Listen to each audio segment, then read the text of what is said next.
what I want to try and do is keep this all together and just remove this portion here and remove this piece here from the cocking piece, the cocking tube, and try and press this all into the new receiver as an assembly. That way it eliminates a lot of having to line things up.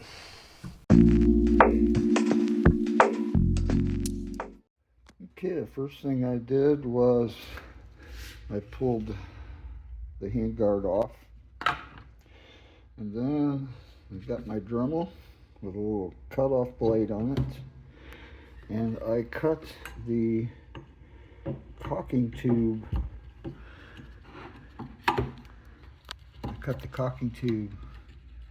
Away right along this seam here,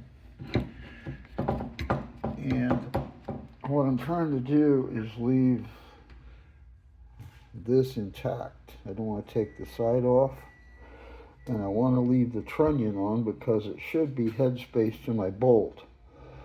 So what my attempt to do is to put this all back onto the receiver as an assembly, line everything up, and then tack it.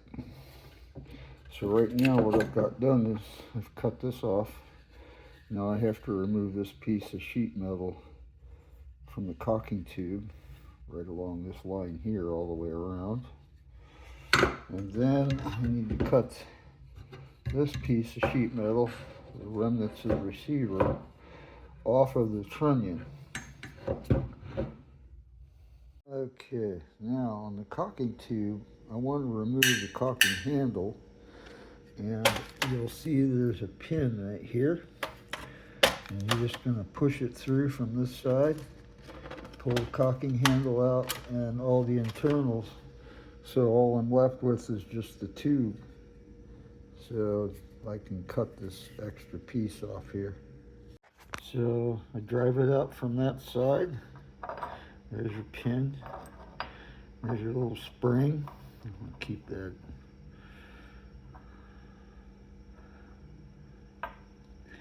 And then there's a piece in there that needs to slide out. Okay.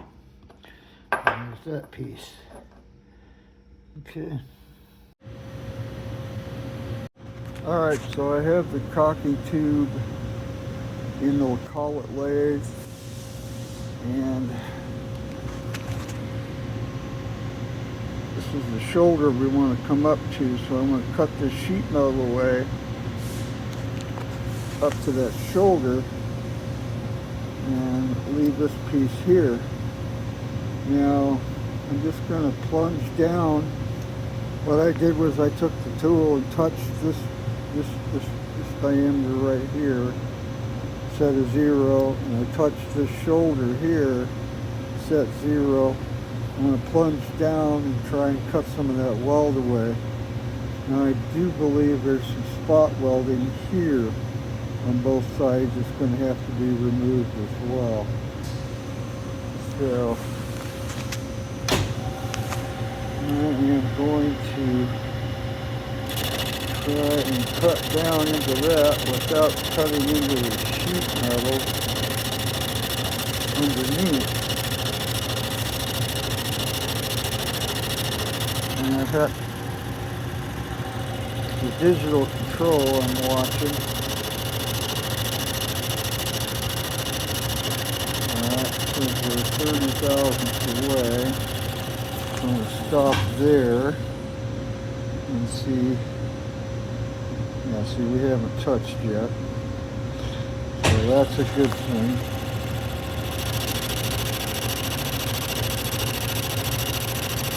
Throw the pin away. Let's see. No, we still haven't touched, so that's a good thing. Alright, and we should get a witness mark there.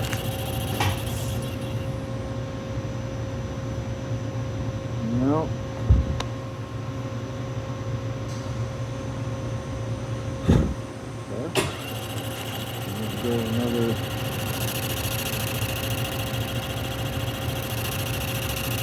for 5,000.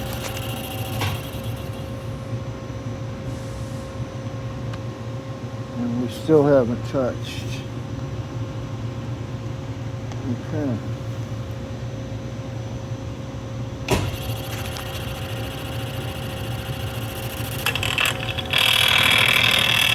And there we go. It's cut off. It's just spinning on there. I should be able to just peel that off of there. Alright, it's somewhat broken away here. Try and bend it off of there.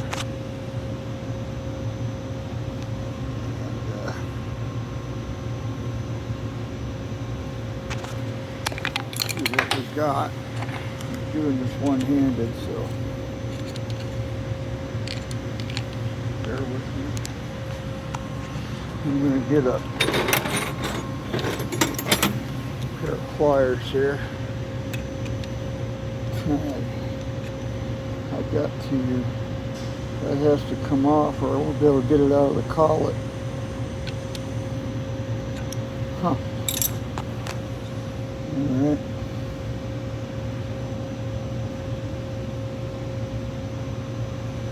Okay, so let me fiddle with it some more. So I busted some of it off in the vise. Got to break them spot welds loose to get it off. Alright, I ground on those spot welds a little bit to thin it down so I can pry it loose.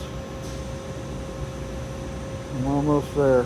Okay, it's free. Now I just need to clean that up a little bit. File those spot welds down a little bit so it'll slide into the new receiver when I'm ready. For now, I'm just going to run a file over this up to the shoulder here and smooth this out a little bit in the lathe.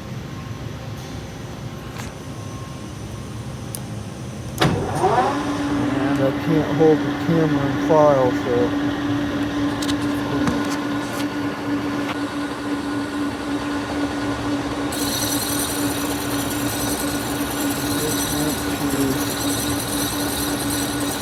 my spots off a little bit.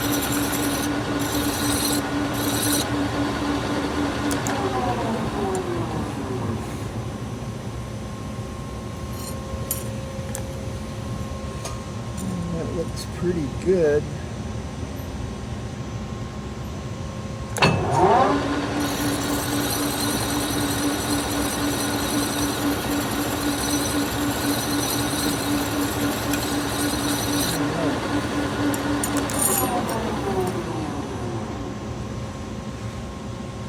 I'd say that's good enough. Just want to get them high spots off so it'll slide into the receiver. Pretty sure that's good there.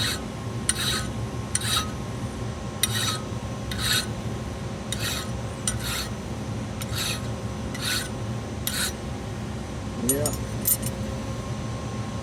Alright.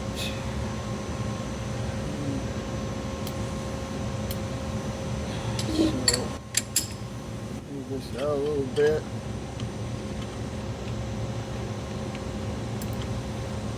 I don't want to crush this tube. I just want to hold on to it just enough that I'll clean up the burrs and stuff here.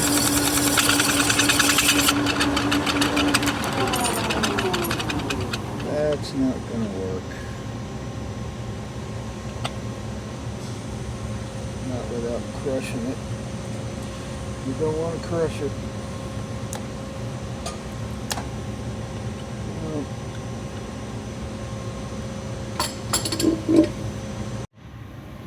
Okay, so I cleaned that up a little bit, filed off some of the high spots in the lathe, and it's now ready to be cleaned up a little bit and And it should be ready to weld on the receiver when we get to that point.